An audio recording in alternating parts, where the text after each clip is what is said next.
Cekak cukupe aku moh nyengkuyung Gatotkaca le dadi ratu. Barang dene kok wong pringgondane nekat misuda karo Gatotkaca. Ora nganti kentong subuh ndase Gatotkaca wis gluntung. Loh,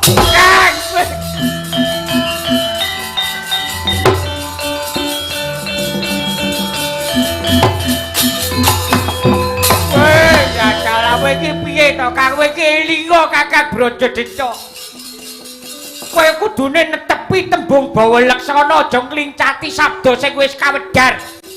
Apa kowe lali nalika Mbak Yu Arimbi dirabi karo Kakang Bratasena? Biyen para kadang braja kabeh padha nungkul njaluk urip. Masrahake negara iki karo Kakang Werkudara. Lah kok Ripalungguhan iki kepengkak lelakon njur kaya ngono kowe malik tinggal mangkro. Tinggal kaya ngono iki karepmu piye? Kowe aja mendem karo jabatan, aja edan karo kelungguhan Kakang Brododenta. Ning donya ki ra sepira sing jenenge derajat pangkat ki mung sampiran, brana picis ki mung titipan. Yen sak wanci-wanci dipundhut karo pangeran, aku karo kowe ra iso owel, ra iso bakal gandoli. Ning kaya ngono mamakmu sing dadi patrakku iki calone Pringgondani bisa tentrem lan mulya yen ditumbali patine Ratu Tugelan. Bapake menungso, mboke buta, ya diapurmu kowe.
Kalaludra Mas Patik Raja Dewaku.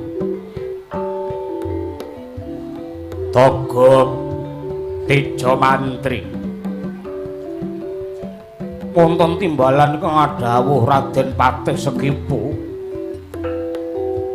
Awit saka pandongamu aku kasempatan ngundurake para dewa. Nanging bareng aku bakal mlebu ning kahiwangan kedadak. Lawang sela matangkep ditutup, Gok. Nuwun sewu. Kula sampun apal kaliyan watakipun para dewa waton kori sela matangkep menika dipun tutup adatipun dewa ajeng pados jago. Lajeng jagonipun sinten Paman Pukulun? Ya Adipati. Jumbuh kelawan pangandikane Adi Pramesti Guru. Ingkang tinuding dadi jago ya kuwi satriya ingkang suci. Mula ya Jabang Tetuka iki sing tak pilih dadi jago ngono. Sapa wae sing dipilih dadi jagone dewa, aku ora bakal gigrik.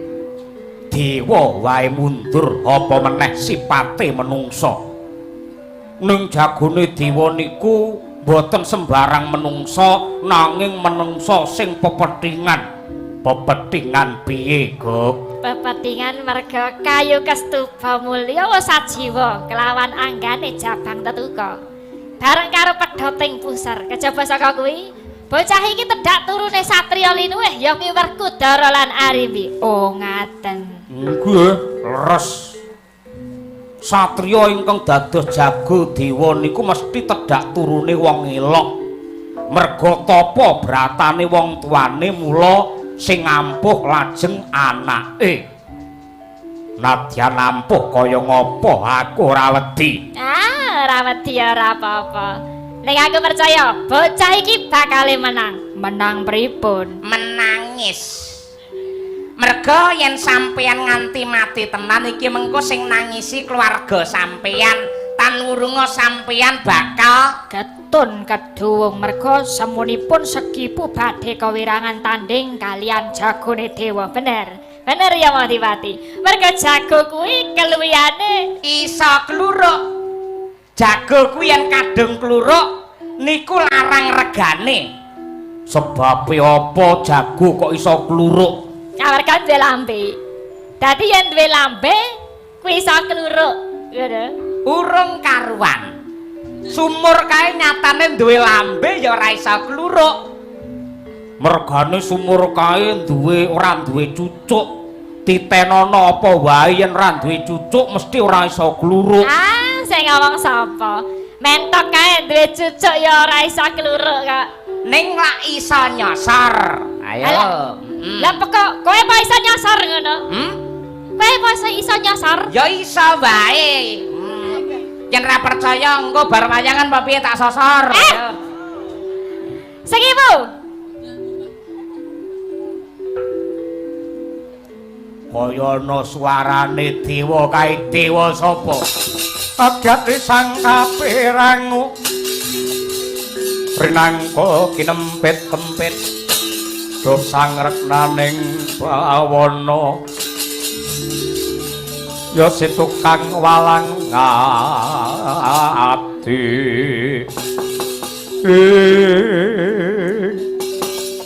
Ya wes Segipu. Apa Pukulun? Sawangan Jabang bayi iki. Bocah iki dadi jagone dewa jenenge Tetuka. Banjur karepmu kepiye?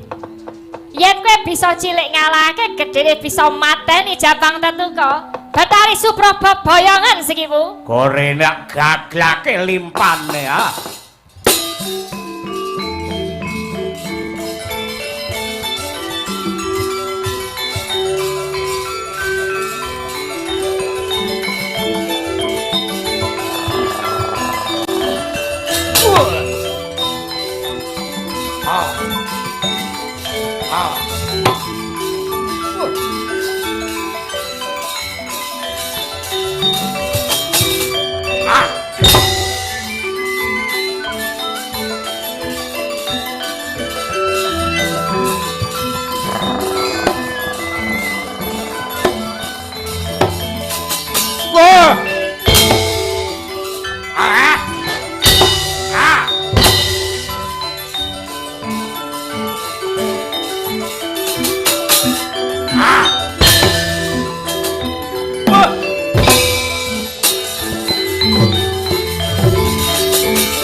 sekan jroning kewuh mantika donclang pedhangipun kang ketaman Braja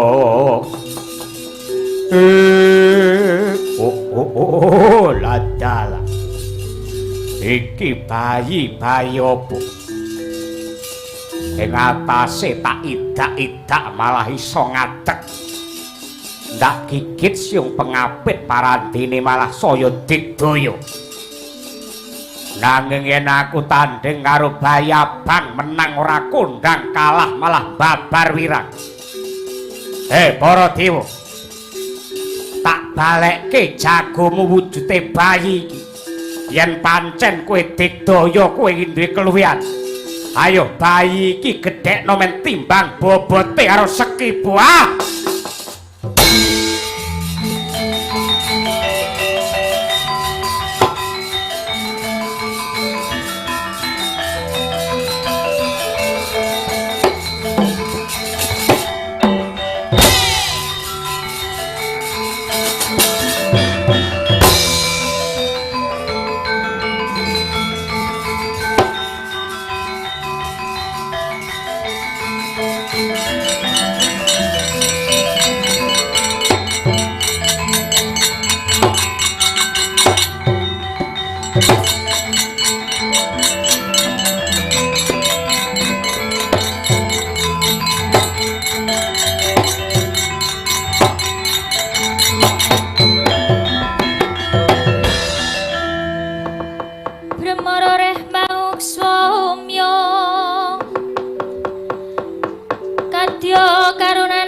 Bathara Ramayadi wonten tinambalan ingkang adhawuh pukulun semune Sekipu kami gilanen tanding karo Jabang Tetuka iki Sekipu njaluk musuh sing timbang bobote gandeng jeneng kita iku pandene kayangan mula Jabang bayi iki jedine ana kawah Candra Dimuka supaya enggal bisa dewasa lan santosa ulun bakal merintahke marang para dewa supaya nyemplungke pusaka ning madyaning kawah kanggo ngiseni kekuatane Tetuka. Nuwun inggih sendika ngestakaken dawuh pukulun.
Sangkut gumrekut para Jawata nggenya anjedi jabang tetuka.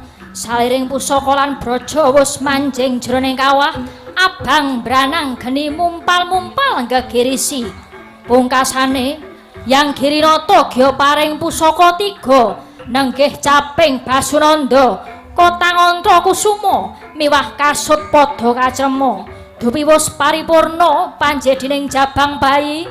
Bathara Rama Yadi sigra mijil saking madyaning kawah. Kocap kawis tingal ana cahya gumebyar mijil saking candra dimuka nenggih sang tetuka kang wis dewasa. Prawira lan santosa ndedhel gayuh gegana sumusuping mega malang anrajang mungsuh kang dadi pepalang.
dadak nyogo ngaluhur kasar kakak warnanipun Kanjeng Sri Narapati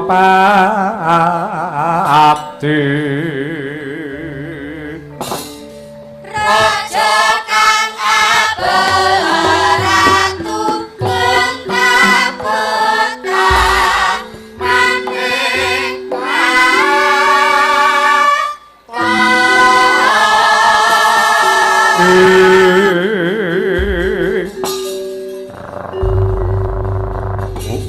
maning ladan kumilat nganti kaya lintang halian jebul menungso aja nganti kowe mati tanpa aran ngaku kowe sapa Gus diwanuhake iki jagoning para dewa kowe tangguh lawan aku jenengku Tetuka dasar para nyata kowe buta ngendi Narendra saka Giling Wesi iki ingkang jejuluk Prabu Kalaprajana kowe wani adu arep lawan aku ana madyaning repat kepanasan dari tumbale dewa Tanwurung ajur mumur dadi lebu anggamu rasa kakean bebangal sing dadi bukti lan nyatane janji buta ora gelem nyingkir ora gelem leren anggene ngumbar marang kanistan lan kamurkan kelakon ana ratu buta mbok gateng ndase wah ora kena ginawe becik saut dengkek pedhot boyokmu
ginetat lir ginetat jojo bang mawingo wingo wengis netra kocak ngundar andir Suramarata Jayamarata gerbuten aku nyatane ora gondro sepira kowe ratu ngiling wesi Prabu Pracona sapa sing ora trima jagone dewa musuhe Gatotkaca ya tetuka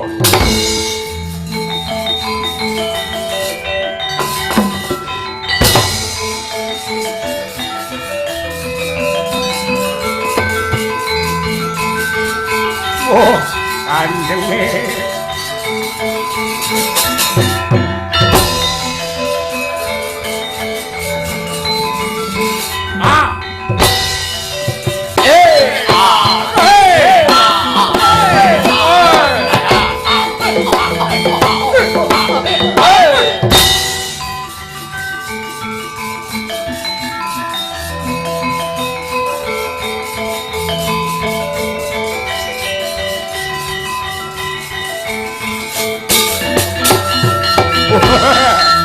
aja gembelo sirahmu supaya kowe bisa nyedani sesembaku sinuwun Prabu Kala Percuna aja gleleng kowe aku padhiye sing jenenge Sekibu golek bela janji ora ilang tak kedhepake bekuk unta malang dadilan patimu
Buduna ayo munggah wah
sang retnaning kawana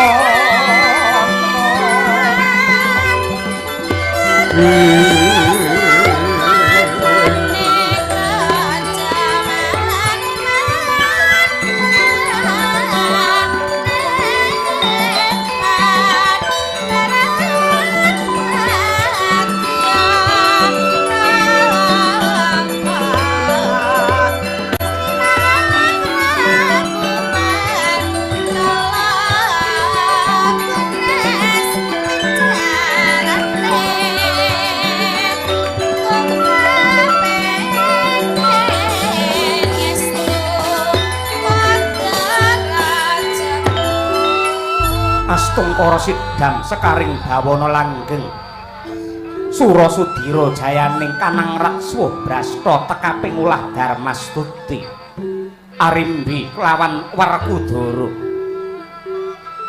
kejaba pancen tetuka utawa si Gatotkaca wis pinilih mongko dadi jagone dewa sarta sinembur pangestu lan pandungane wong tuwa sakloron yektine bisa ngrampungi gawe pedhot peteng ingkang anggaweng nglimputi ana ing Suralaya Ripalungguhan iki dadi padhang jinglang merga saka kaprawirane tetuka malah Ripalungguhan iki ulun angudang sarta anggadang kelawan kulup tetuka ya Sang Gatotkaca saka gedene Darma lan lelabuhane muga-muga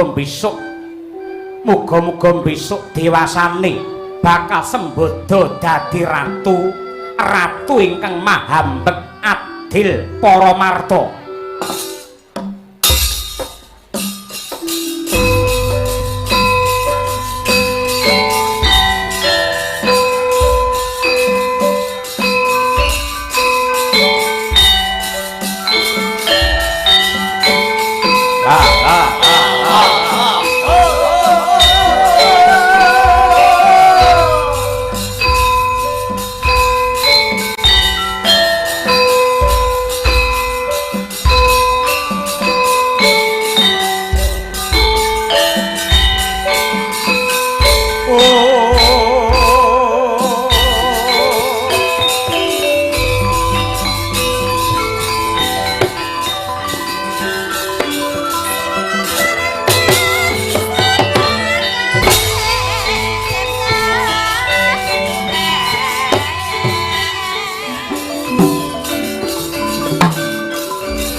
Pandam sumuluk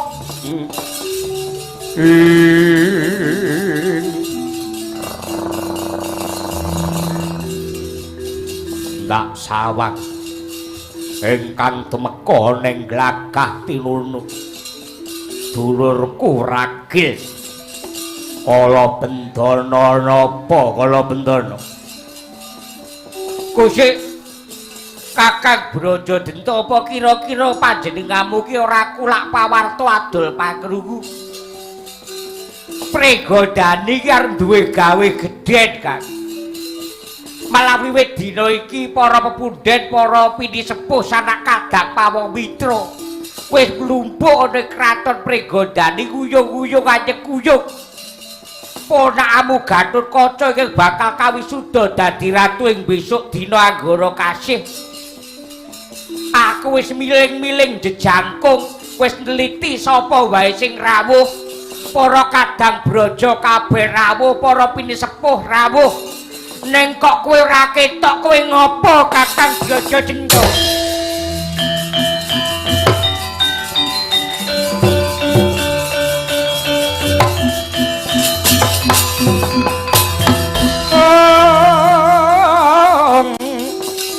abang kawlagar manguh mungsuh haminta lawan yen nubruka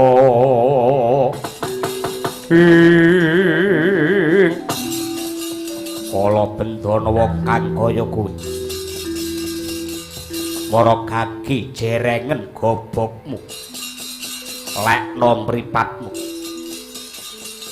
nadyan kaya ngapa lan kepiye jika bakale wong pringgondane iki mbah-mbahmu biyen sing ngedekake negara sarta mbangun karo pringgondane iki golongane butuh cara wong itungan ganjil timbangan jumplang lah kok ripalungguhan iki wujute menungsa sing jenenge Gatotkaca tedak turun Pandhawa sing ranate labuh ranate babat ranate rekoso dandani karo pringgondane kok enak kabeh enak tenguk-tenguk nemu kethok weruh-weruh mung kali mulya nadyan kaya ngapa lan kepiye isih murup makantar-kantar jiwa katresnanku marang bumi kelairanku cekak cukupe aku moh nyengkuyung Gatotkaca le dadi ratu barang dene kok wong pringgondane nekat misuda karo Gatotkaca ora nganti kentong subuh ndase Gatotkaca wis glundung loh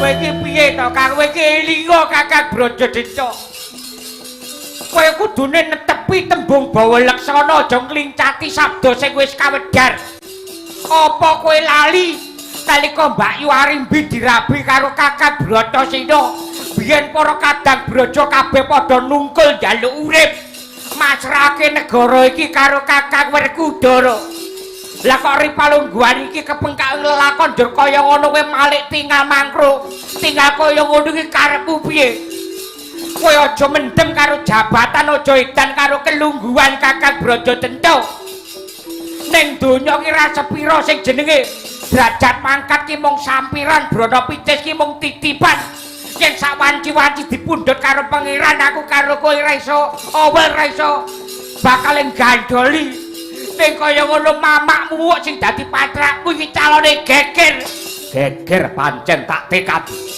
yen perlu aku mengko sing bakal gulung ana ing alun-alun janji Gatotkaca sing dadi ratu bumi angus kraton pringgondane wah piye kowe iki kawur relingo Kang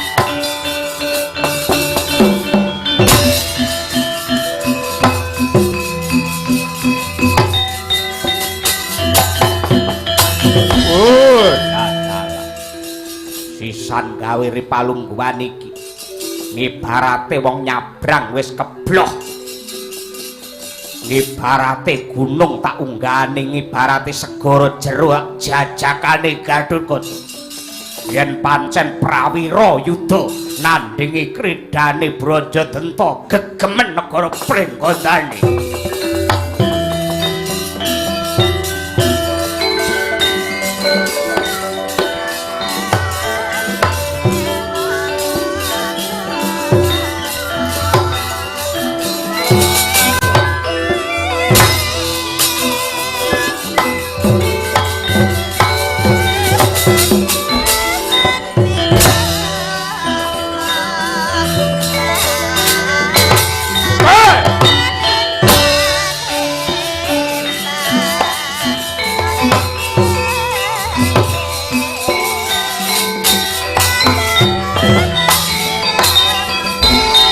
ngarsa madangi jagat duk mungup-mungup paneng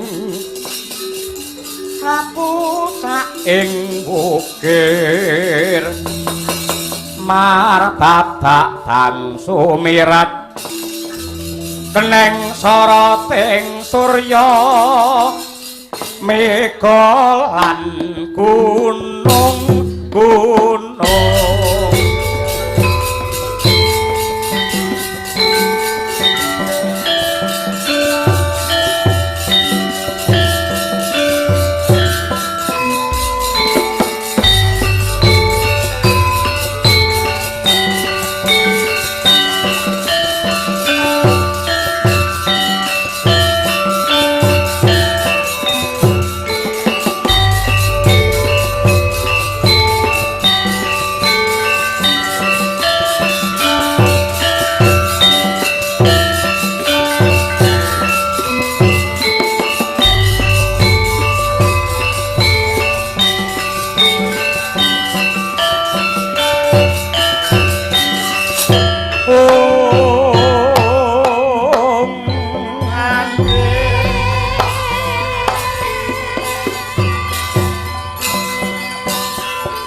dipun paduka Kanjeng Eyang Matswapati ing Wirata.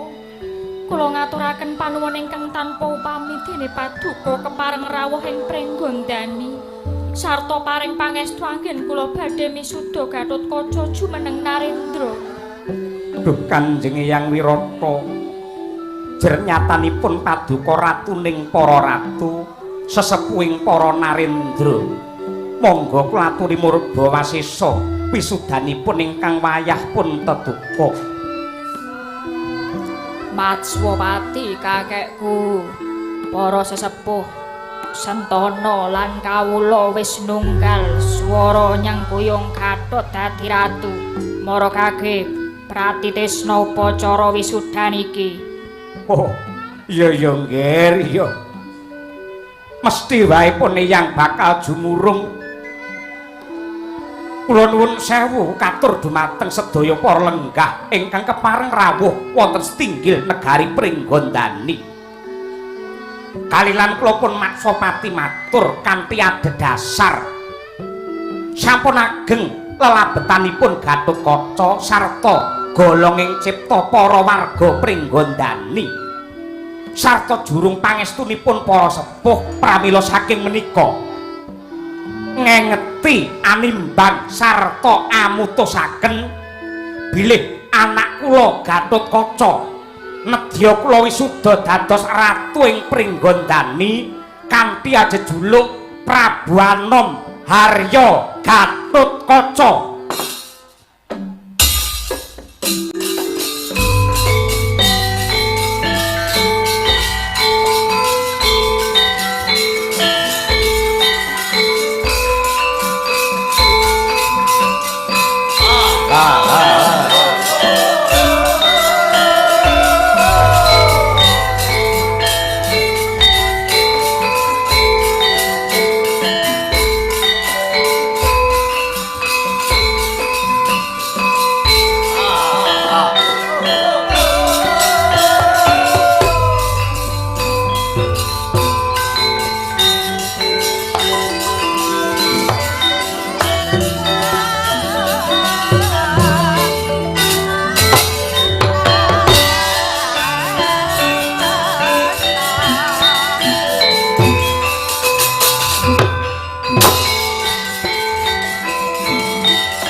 Dene utamane ing nata terbudi bawa laksana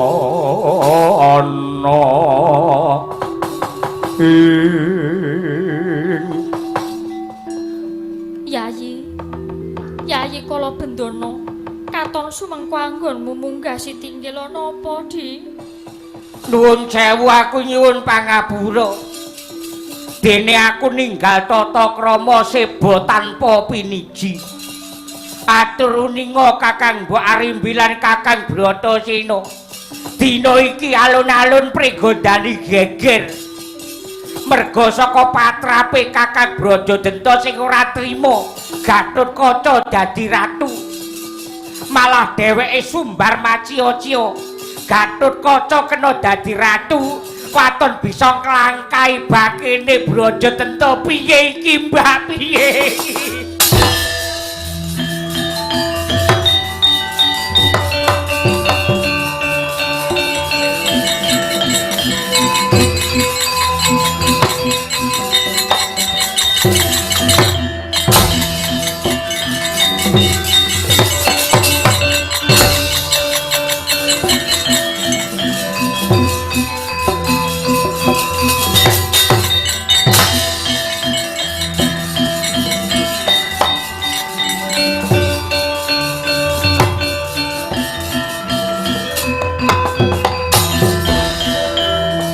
Werkudara, karepmu ki piye? Mestine kupingmu krungu mripatmu meruh yen anakmu diancam patine karo Brajadenta. Lan sawangen kabeh para lenggah padha miyos klebu garwamu Arimbi wis cincing neng alun-alun. Lah kok kowe malah mung meneng jegrek kaya Tuguwaja ki karepmu piye? Bah, aku wegah melu cawe-cawe. Iki perkarane wong Pringgondani dudu perkarane Werkudara. Loh. Gatotkaca kuwi lak anakmu. Ya gene kowe ora ngayomi karo anakmu dhewe. Kanthi lakon iki wong sak Pringgondani bisa ngukur sepira kepinterane Gatut nggone ngrampungke perkara. Yen pancen Gatut bisa ngrampungi perkara tegese wis trep yen dadi ratu. Nanging yen Gatut ora bisa ngudari lelakon iki, tegese Gatut pancen durung pecus dadi pengayoman. Lah terus saiki ditonton wae. Wong gerang-gerang rasah melu-melu.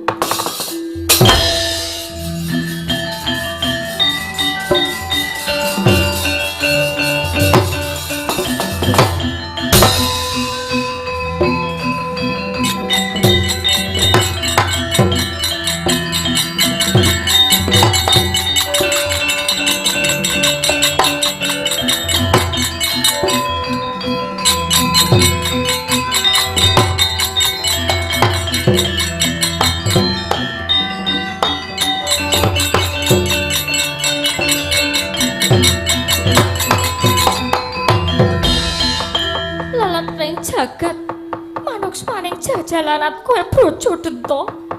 Raupa banyu sing wening patramu iki padha karo nyempyokake banyu letuh marang kulawarga Pringgondani. Ing atase Pringgondani lagi duwe gawe gedhe. Akeh para ratu lan pini sepuh sing padha lenggah. Parantene suasana kang tentrem lan endah. Malah kok rusak kanthi pratrapmu sing gawe ora genah.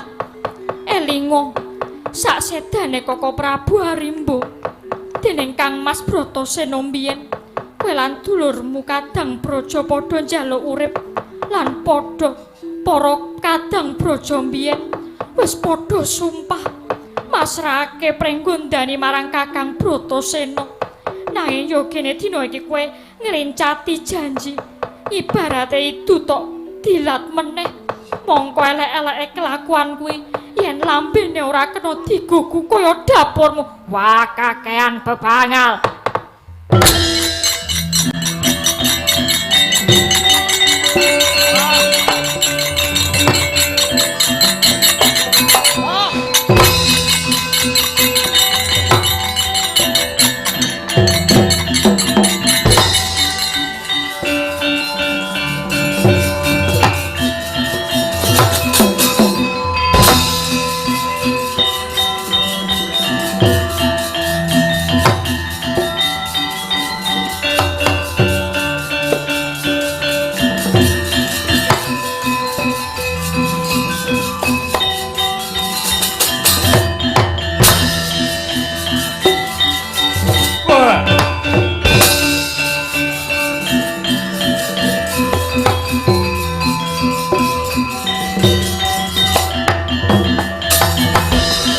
Caritane satriya linuwe kang mardi mring kautaman.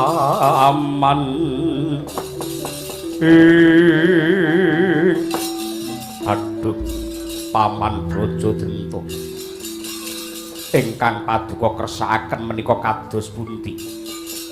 Menawi kula kaanggep boten trep dados ratu, monggo bab menika dipun rembak kanthi sae, Paman. Aja gembelo sirahmu kowe le. Wiwit jaman kuno makuno Pringgondani iki negarane buta, negarane raseksa. Yen dina iki kowe sing dadi ratu, kowe sing jumeneng Narendra tegese sing ngemudeni negara iki menungso. Kowe nerak pranatan ngowahi budayane wong Pringgondani. Kakek moyangku mbiyen sing babat lan ngedekake negara iki nganti makmur. Ora sudi yen aku dadi kesep ana bumi kelairanku dhewe. Paman, babar pisan kula mboten wonten ceceking manah badhe ngremehaken golonganipun para denawa kalebet paduka Paman Brajadenta. Kula kadhapuk dados ratu menika mboten saking pikajeng kula piyambak. nanging dipun surung dening para kawula lan para pinisepuh ing Pringgondani.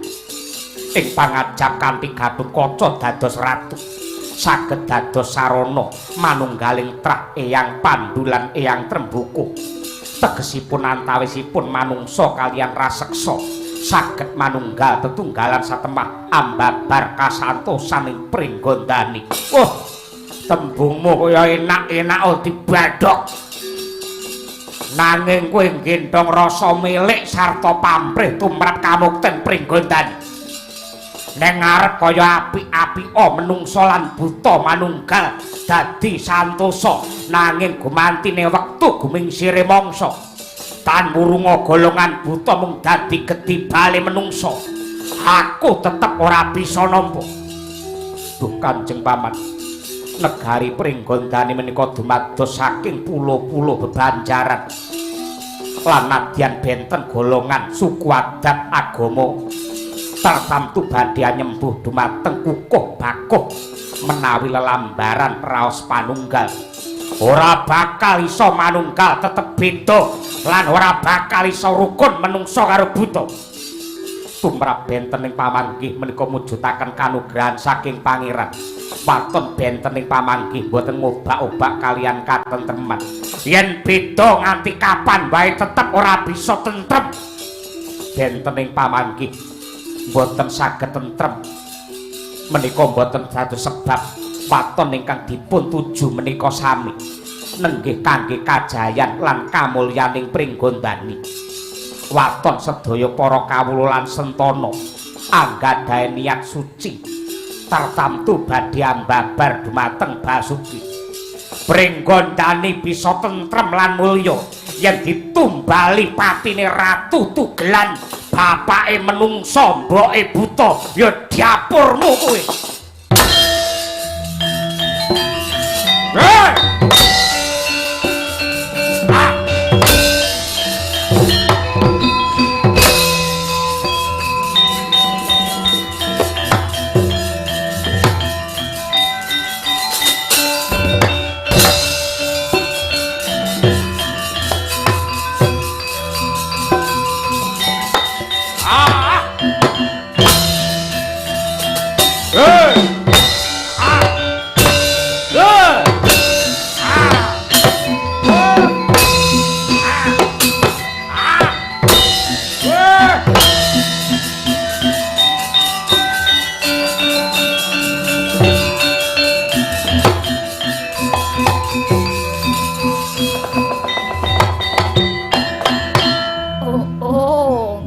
Gatotkaca, ratu sing apik kuwi kudu mahambek sama beda dana denda. Sing tegese nadyan wong liya nanging yen sugih lelabuhan kudu pinaringan nugra. Kosok baline nadyan kuwi kulit daging yen perlu pepunden yen pancen nyebar kamurkan kudu dipatrapi pidana. Bebasan rawe-rawe rantas malang-malang putung sing jejeg katekmu aku pamanmu Brajamusti sing bakal sabiyantu.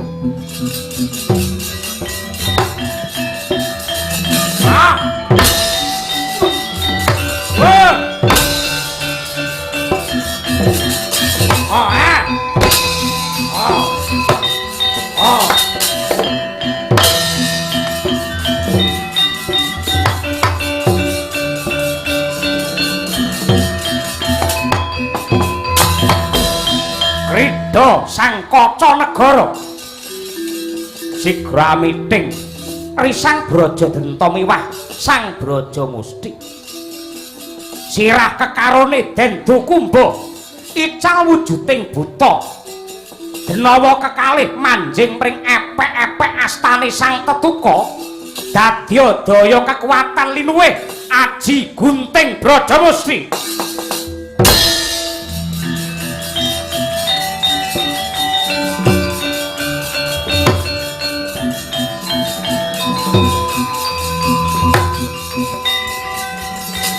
Wah!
sewu wiwit purwa madya ngantos wasana katon cetha ngegla tanpa warana lelabetanipun momongan kula pun tetuka inggih Sang Gatotkaca. Mugi-mugi darmanipun Sang Tetuka menika sembada minangka tuladha lan conto tumrapipun para putra-putranipun Bapak Haji Sumarna. Mugi-mugi sedaya para putra sembada prawira ing yuda tanpa benten kaliyan Sang Kaca Negara kanthi kekuatan kaprawiran kadigdayan kuwawa ngayomi dhumateng wong sak Nuswantara. Dene kula Semar ingkang ngayahi wajib sarta adi kula pun Elisa ora karus alasu ingkang netepi dharma. Mbok menawi anggenipun atur panglipur wonten kirang lan lepatipun kula nyuwun gunge samudra pangaksami kanthi donga slamet. Slameta sing nanggap, slameta sing ditanggap, slameta sing nonton tanggapan. Nuwun.